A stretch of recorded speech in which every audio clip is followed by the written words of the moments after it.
Prochází hlavním lesem, bahnitou cestou. Co mám dělat, když vzpomínky mi vezmou? Praskající větve a šumění listí, projevovat city, kdy se mi to vymstí. Na tomto chladném místě rozlévá se mlha, že tím lesem bloudím, tak či je to vina? Proč ve svých emocích se vůbec nevyznám? Silný vítr zde stále ještě neustal. Na květinu hledím a myšlenky mé vedou do hlouby mého srdce, dotyky tvé nejdou. Jako bych chlap nebyl jen na tomto místě, ale i uvnitř mého srdce, to vím zcela jistě.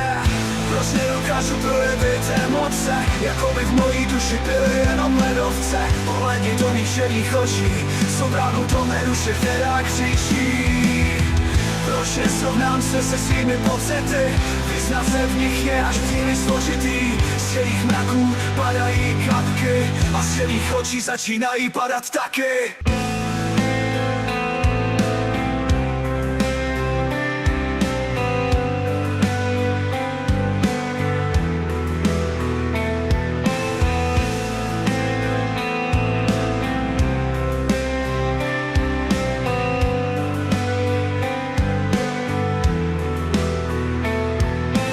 Dokážu sdílet své utajené pocity, vymanice z okovy, jak měl bych toho docílit. Jsem jako měsíc, který se ukrývá za temnými mraky. Naučit se milovat, já chtěl bych taky si utápět se ve svém hradu osamění. Avšak chtěl bych být ten, co se změní.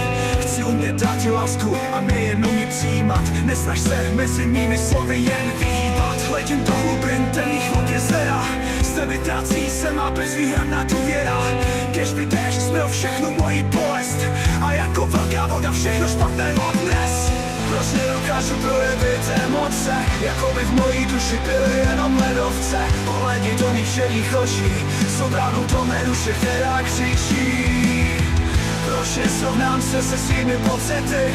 Vyznat se v nich je až příliš složitý. Z šedých mraků padají kapky a z šedých očí začínají padat taky.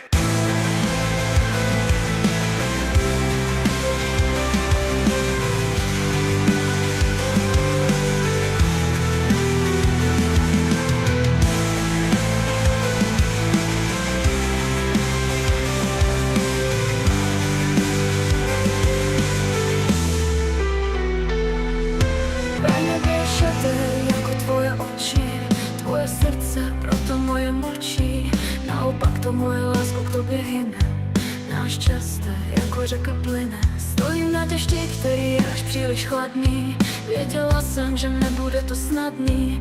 Nemožná se občas možná mění. Já mám strach, že tohle ten případ není. Jakoby temné mraky padaly na zem. Můj osud je tímto činem zrazen. Jak proniknout mám skrze tvoji samotu? Co stane se, když nikdy neprojdu? Proč nedokážeš projevit